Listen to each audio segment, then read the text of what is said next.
Bon, je vais parler de notre gouvernement au Canada. Dans le fond, on est un libéralisme économique. C'est quoi le libéralisme économique? Ça, c'est une affaire qui va avantager toutes les entreprises. C'est que ceux qui sont avantagés au pays, ce ne sont pas les personnes, ni les citoyens, la population, non, ce sont les entreprises. Ils sont tous avantageux parce que le gouvernement se détache de la gestion des entreprises. Fait que peu importe qu'est-ce que les entreprises font, ils ont le droit de tout faire. Le gouvernement, c'est de l'ingérence qu'il fait. Il ne s'occupe pas de qu'est-ce qui se passe dans les entreprises. Fait que ça lui donne tellement de pouvoir. Non seulement ils peuvent faire tout ce qu'ils veulent avec leurs employés, trouver des méthodes, des mettre dehors, même s'il y a des syndicats. Ils peuvent tout faire. Ils peuvent même faire déplacer leur société État à un autre endroit pour sauver des impôts. C'est comme si on donne tous les pouvoirs à l'entreprise parce qu'on veut qu'elle essaye dans notre pays et qu'elle crée des emplois. Fait que c'est sûr qu'on va vivre au Québec puis au Canada dans un système que les employeurs et les entreprises ils exagèrent, ils sous-payent leurs employés, ils veulent tout le temps faire plus d'argent. C'est le libéralisme économique, c'est ça. Il va falloir changer cette affaire-là pour qu'à un moment donné, regarde, on puisse dire, hey, les entreprises, oui, oui, vous nous offrez de l'emploi, mais à un moment donné, vous autres aussi, il faut vous contribuer au pays, puis il faut vous payer des impôts puis des taxes comme tous les autres citoyens.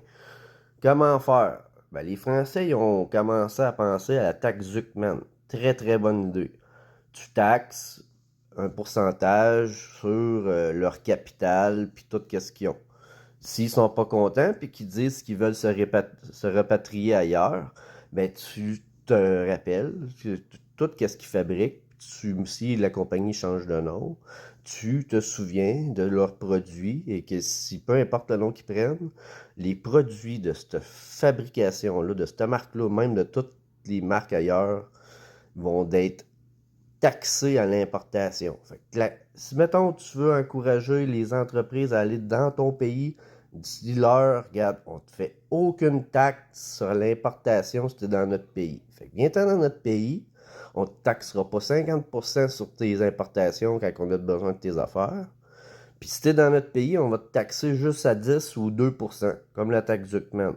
Fait que ça va encourager les entreprises d'ailleurs internationales à s'en venir dans notre pays, ça va créer de l'emploi. Puis en plus, ça va les décourager de s'en aller parce que si tu t'en vas, ben on va taxer sur les importations. Fait que tu veux le marché canadien, tu veux le marché québécois, viens-t'en dans mon pays, viens-t'en dans ma province. C'est comme ça qu'il faut que ça s'aille gérer l'économie. Parce que sinon, les riches ou les grosses entreprises, ben, ils payent pas d'impôts, puis ils payent pas de taxes. Puis là, tous ceux qui font rouler l'économie, dans le fond, c'est les citoyens, puis ceux qui ont moins d'argent. Ben, on est déjà assez taxés, là. Trouve pas que nous autres, là, les plus pauvres, là, on est taxés jusqu'au cou, là. Notre pouvoir d'achat diminue à toutes les années, là. Eux autres, les grandes entreprises, puis les riches, ben, c'est eux autres qui ont le cash. Fait que c'est eux autres qu'il faut aller chercher. Merci.